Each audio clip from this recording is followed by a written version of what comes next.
Kia ora, I'm David Chaston with 90 at 9, brought to you by interest.co.nz. This week at everything you need to know in 90 seconds at 9 o'clock with news of a raft of strong first-tier US data. Their expansion cycle isn't done yet. New orders for American factory durable goods jumped 1.7% month on month in May, following an upwardly revised 1.2% rise in April, and easily beating market expectations of a 1% decline. This is the third straight month of rising durable goods orders, led by a surge in orders for aircraft and motor vehicles. Year on year, they're up 7.3%, so a real after-inflation gain now. Capital goods order growth was up a strong 15%. Boardrooms have been bullish, it seems. Sales of new houses were very strong in May too, up a full 20% from a year ago, although to be fair, they weren't flash a year ago. This rise matches rising recent building consent data. But not so strong was last week's retail sales data. But that hasn't held back rising consumer sentiment. The latest survey from the widely watched Conference Board was noticeably brighter, rising to its highest since January 2022. It was led by younger people, those under 35 years.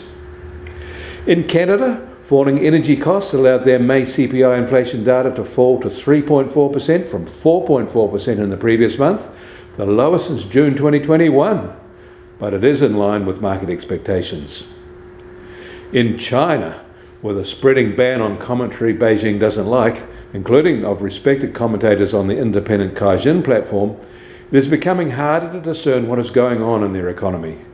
But the bans reinforce the idea that the trends are not positive. In Europe, ECB President Lagarde was talking overnight and said they will raise rates again in July, and they have much more work to do to tame inflation. She noted that wage growth is now pushing inflation, and this is set to linger for some time yet. In Australia, despite their slowdown, their government surplus is now expected to rise, according to their Treasurer. The US Treasury 10-year yield will start today at 3.77% and up 5 basis points.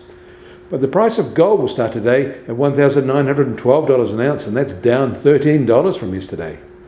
And oil prices are $2 lower from yesterday to be now just under $68 a barrel in the US, while the international Brent price is now just under $72.50 a barrel. And the Kiwi dollar starts today at 61.7 US cents and unchanged from yesterday. Against the Aussie, with little change as well at 92.3 Australian cents. Against the euro, we're a tad softer at 56.3 euro cents. That means our trade-weighted index is now just on 70 and down a mere 10 basis points from this time yesterday. Get more news affecting the economy in New Zealand from interest.co.nz. Kia ora, I'm David Chaston. That was 90 at 9, brought to you by interest.co.nz.